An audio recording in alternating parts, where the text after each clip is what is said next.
The silence in the boardroom was deafening.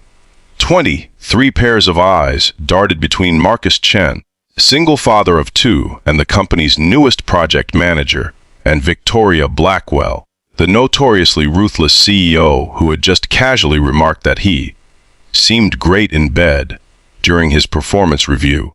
What happened next would change the trajectory of not just Marcus's career, but the entire corporate culture at Pinnacle Industries.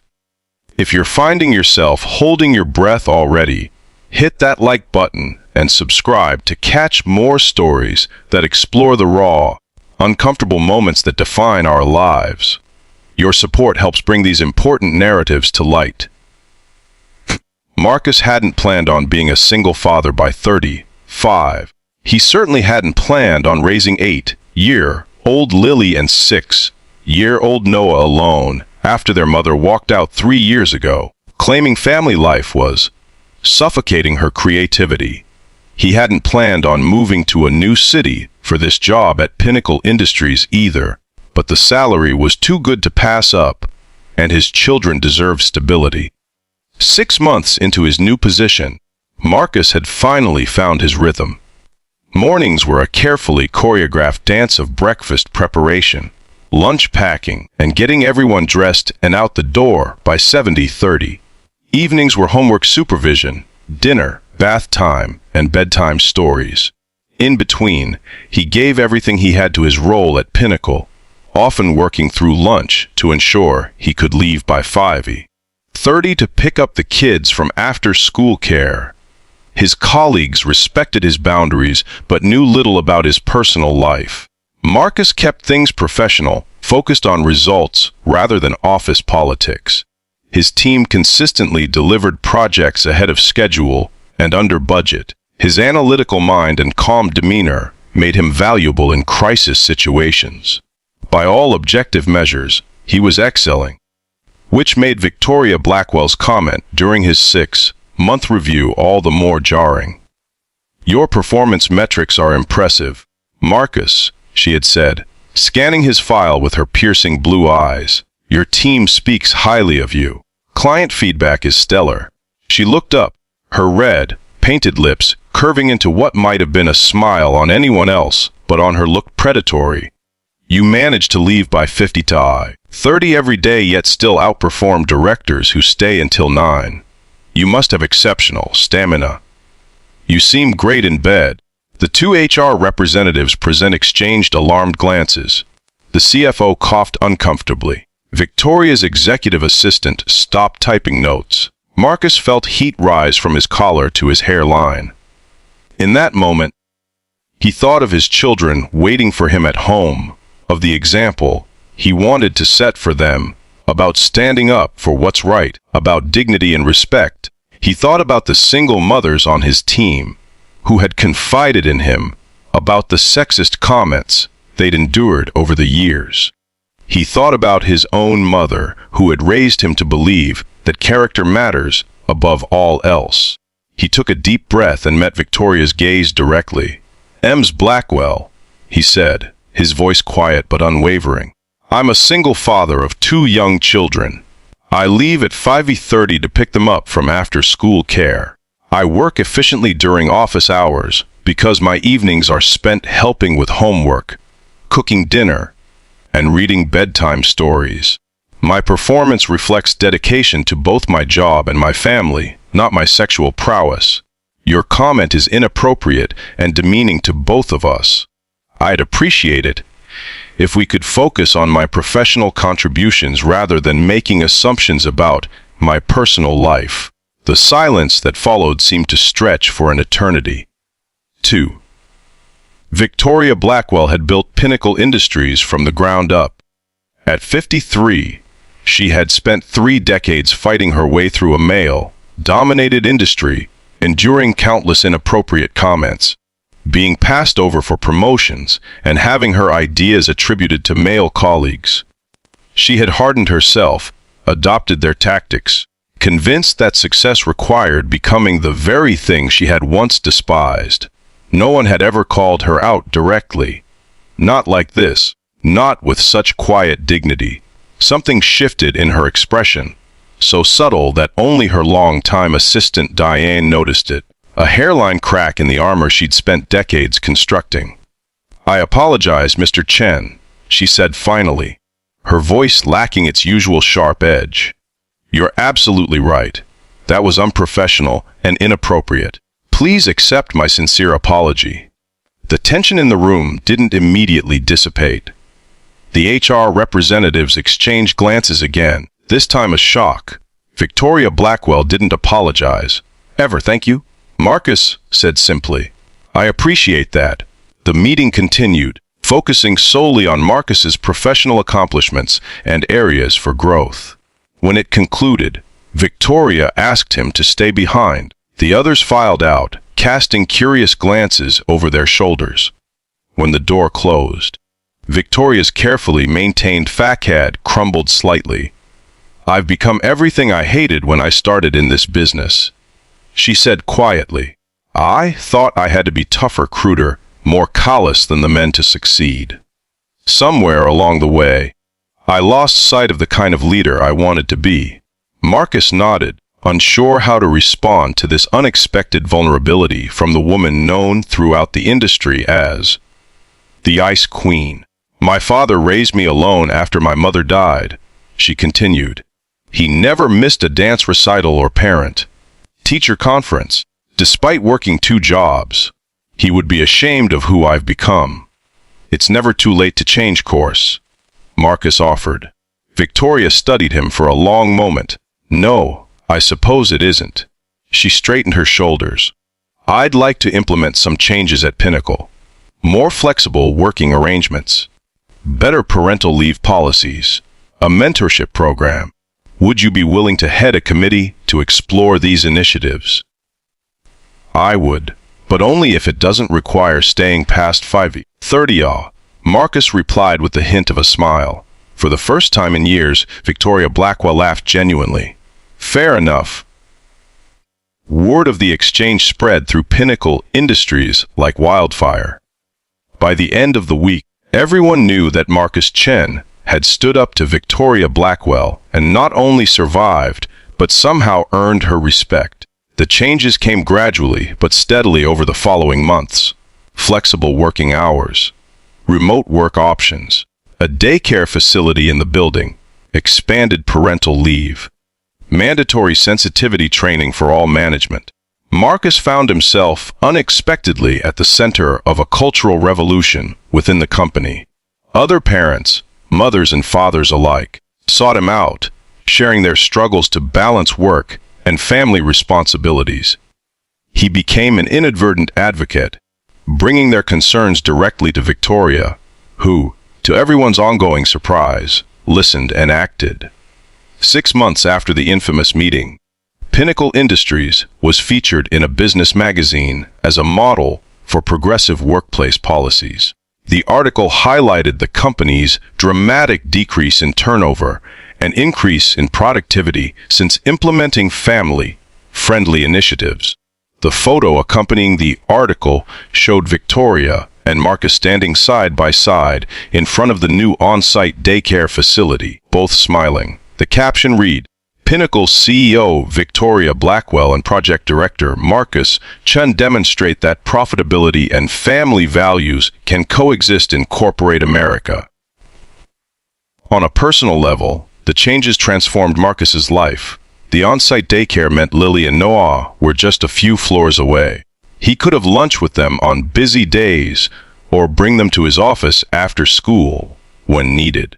The flexible hours allowed him to attend school events without using precious vacation days. His relationship with Victoria evolved into an unexpected mentorship. She was still demanding and exacting in her standards, but the cruel edge had disappeared from her management style.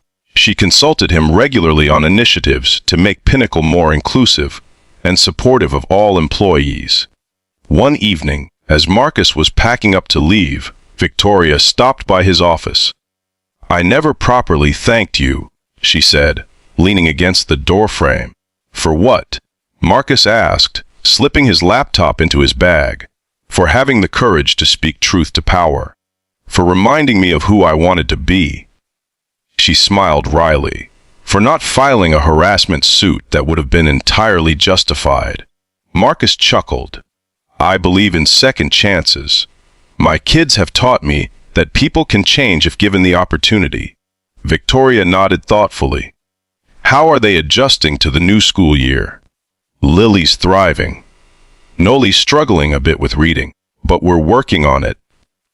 My father used to say that raising children is the most important job anyone can have, Victoria said.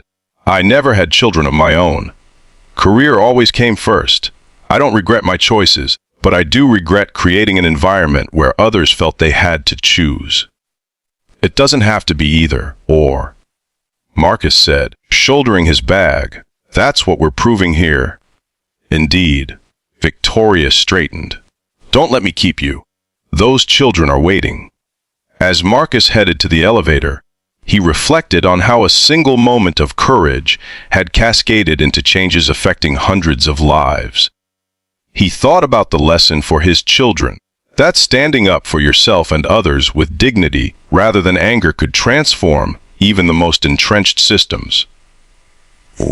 3 years later, Pinnacle Industries hosted a conference on workplace equity and inclusion.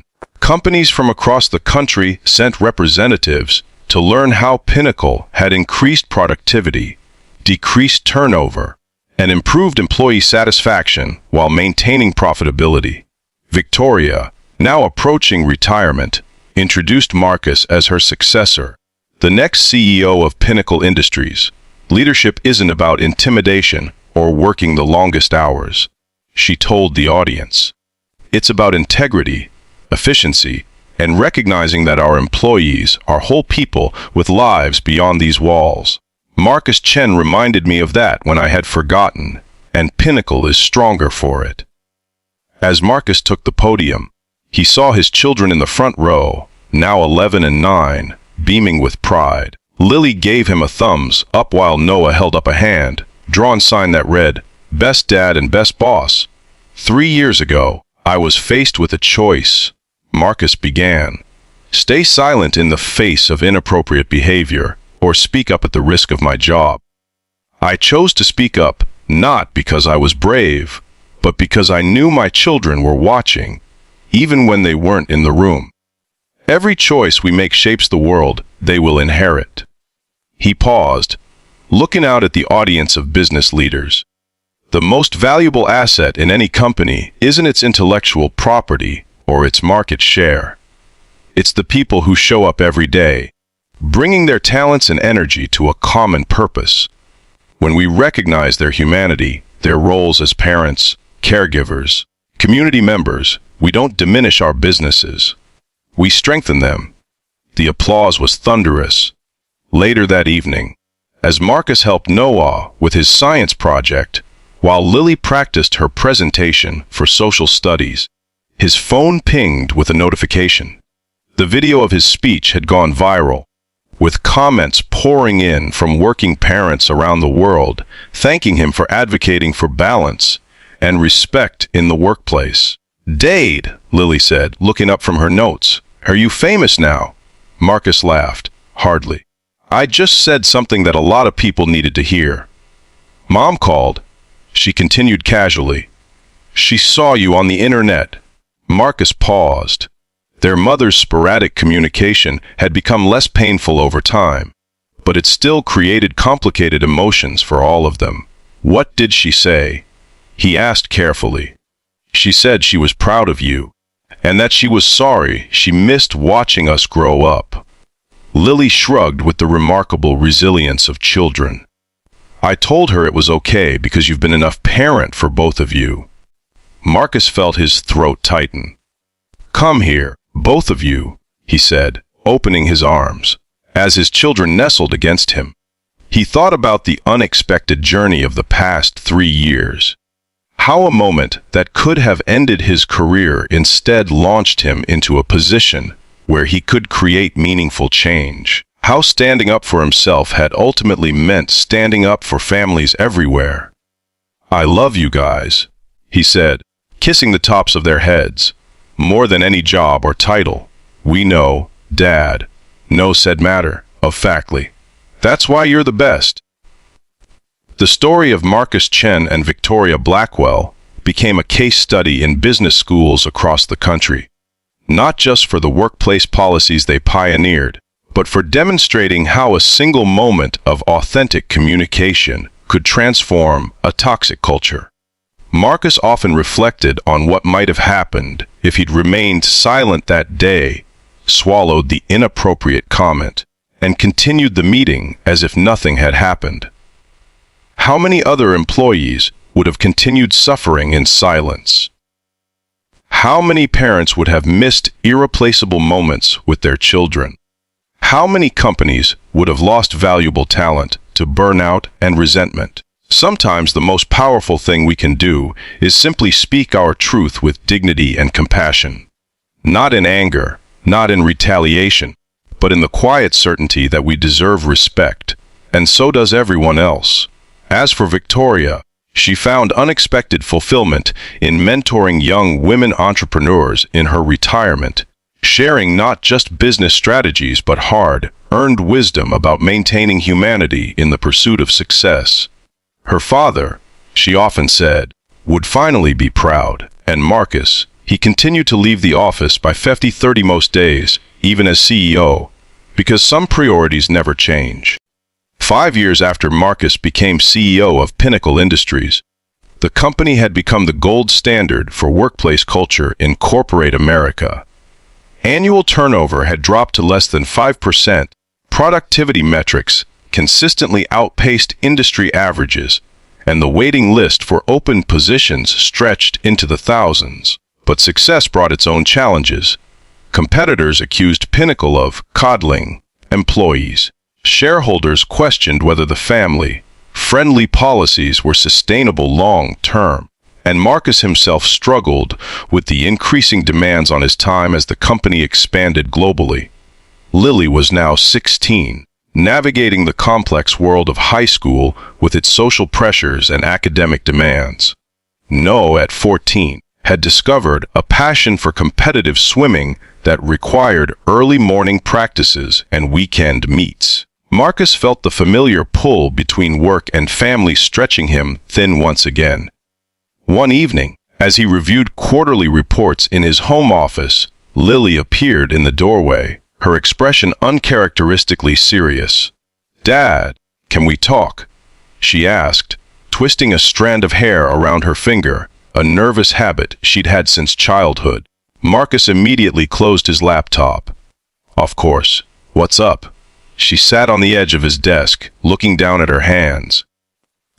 "I heard some kids at school talking about you today.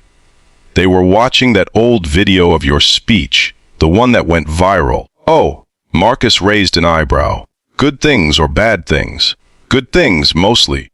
But then someone's dad texted them an article saying Pinnacle's stock dropped after the last earnings call. They were saying maybe companies can't actually be successful and family-friendly at the same time. She looked up, her eyes troubled. "Is that true? Are you having problems at work because of the policies you created?" Marcus considered his daughter's question carefully. He had always been honest with his children, believing they deserved the dignity of truth, even when complicated. "The stock did drop," he acknowledged. "But not because our policies aren't working. We're investing heavily in expansion, which affects short-term profits but positions us for stronger growth long-term. Some investors are impatient. They want maximum returns now, not sustainable returns forever. So you're not going to change things back. Make people work longer hours and stuff? Absolutely not," Marcus said firmly. "The data is clear. Our employees are more productive, more creative, and more loyal because they have time for their lives outside work. That creates value that doesn't always show up immediately in financial reports." Lily nodded, looking relieved. "Good, because I was thinking about what you did that day when the old CEO said that thing about you." "Noah and I talk about it sometimes." This surprised Marcus. "You do?" "Yeah, we're proud of you, not just for standing up for yourself, but for changing things for other people too." She smiled slightly. My friend Zoe's mom works at Pinnacle now.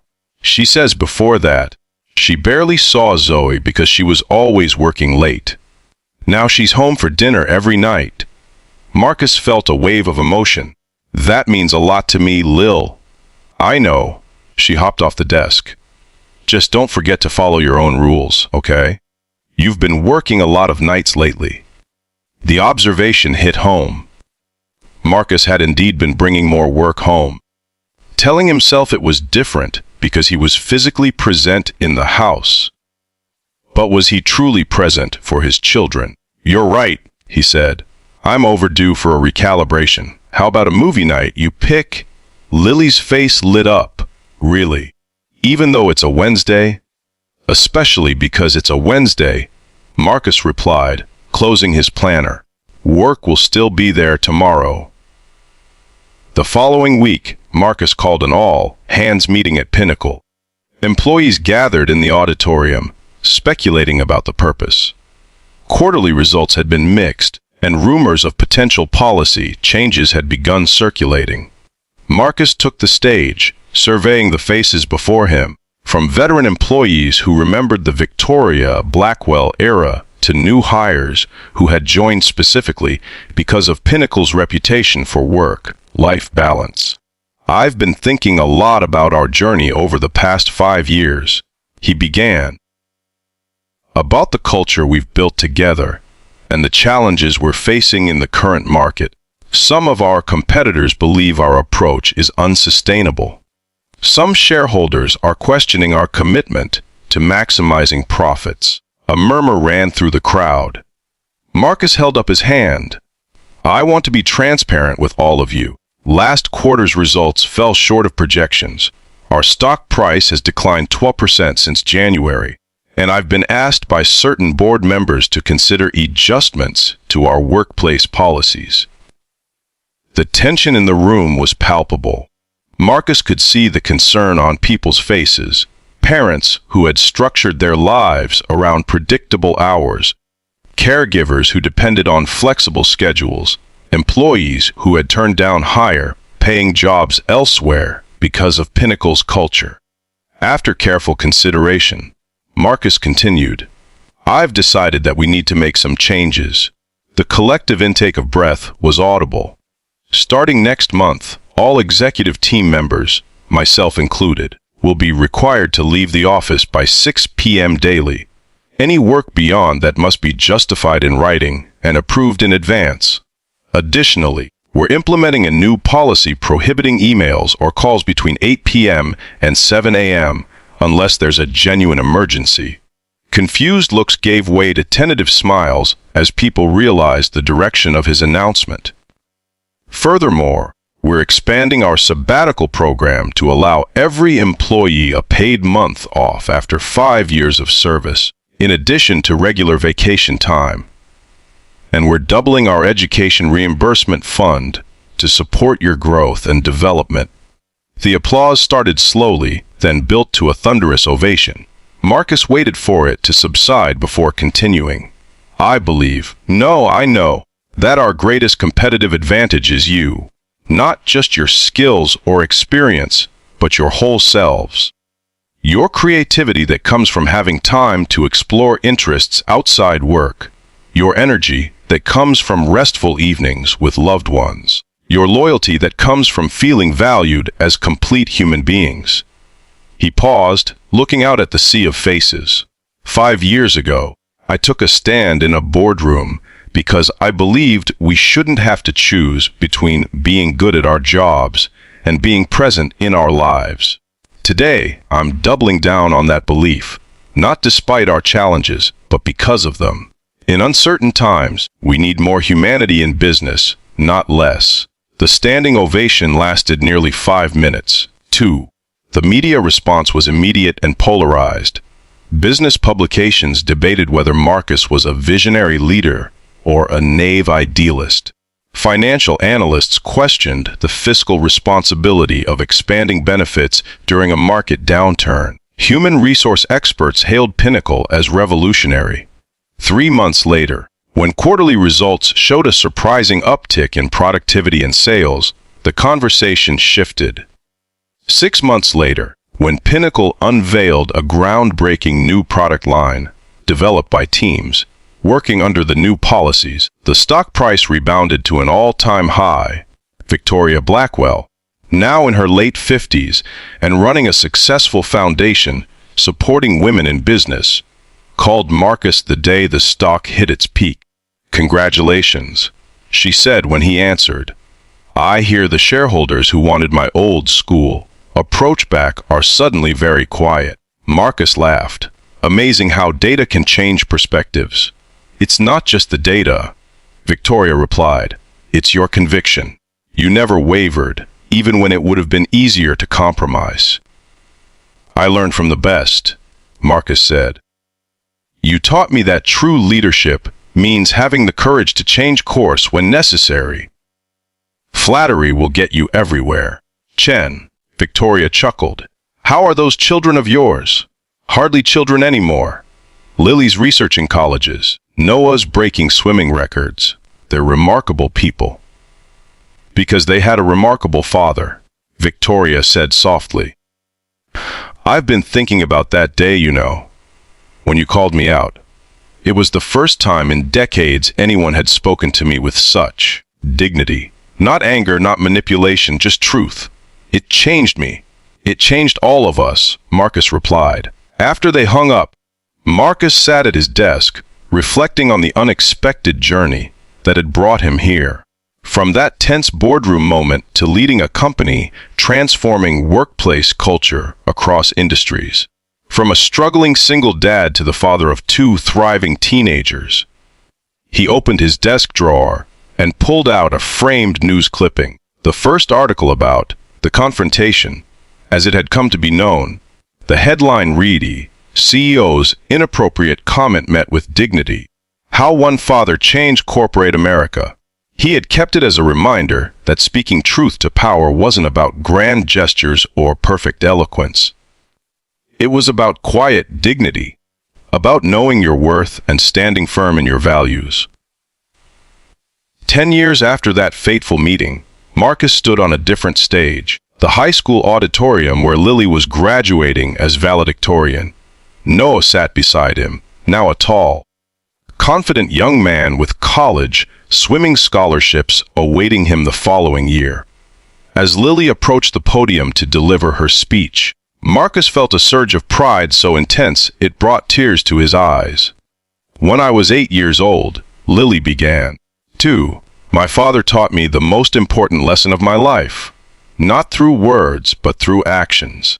She recounted the story that had become family legend, how Marcus had stood up to Victoria Blackwell and changed the trajectory of not just their family, but countless others. "My father showed me that one person speaking their truth with dignity can transform systems that seem immovable. He taught me that success never requires sacrificing your humanity or compromising your values. And most importantly, he demonstrated every day that being present, truly present, for the people you love is the greatest achievement possible." In the audience, Marcus noticed several Pinnacle employees who had come to support Lily. The company had become more than a workplace. It had become a community. Children of employees interned during summers. Families celebrated holidays together. The boundaries between work and life hadn't disappeared. They had become more permeable, more human. After the ceremony, as they gathered for photos, Marcus's phone buzzed with a news alert. Pinnacle had just been named Company of the Decade by a leading business publication, cited for revolutionizing workplace culture while delivering exceptional shareholder value. He silenced the phone without sharing the news. There would be time for that later. This moment, his daughter in her cap and gown, his son beaming beside her, their future bright with possibility, this was what mattered most. That night, after the celebration dinner, after Lily had gone out with friends and Noah had retreated to his room, Marcus sat on the back porch of the home they had built together. He thought about the man he had been 10 years ago, terrified of failing his children, desperate to prove himself professionally, caught between worlds. He thought about Victoria Blackwell's inappropriate comment, and how, in that moment of discomfort, he had found his voice. How speaking up had not only preserved his dignity, but had opened a door to transformation for so many others. Sometimes the most powerful response to disrespect isn't outrage or retaliation. Sometimes it's simply standing in your truth, honoring your values, and refusing to be diminished. As the stars appeared overhead, Marcus felt a profound sense of peace. The journey hadn't been easy. There had been board battles and market downturns, teenage dramas and parenting failures. But through it all, he had remained true to his core belief that work should serve life, not the other way around. In the end, that's what his story was really about. Not a sensational moment when a CEO made an inappropriate remark. Not even the courage it took to respond with dignity rather than anger. But the quiet revolution that followed. A revolution built on the radical notion that humanity belongs in the workplace, that family matters as much as finance, and that speaking truth to power can change the world. One boardroom, one policy, one family at a time. If this story resonated with you, please hit that like button and subscribe to our channel. Your support helps us continue sharing stories that matter, stories about courage, dignity, and the power of standing up for what's right, even when it's difficult. Remember that your voice matters, and sometimes the most powerful thing you can do is simply speak your truth with compassion and conviction. Thank you for watching, and we'll see you in the next video.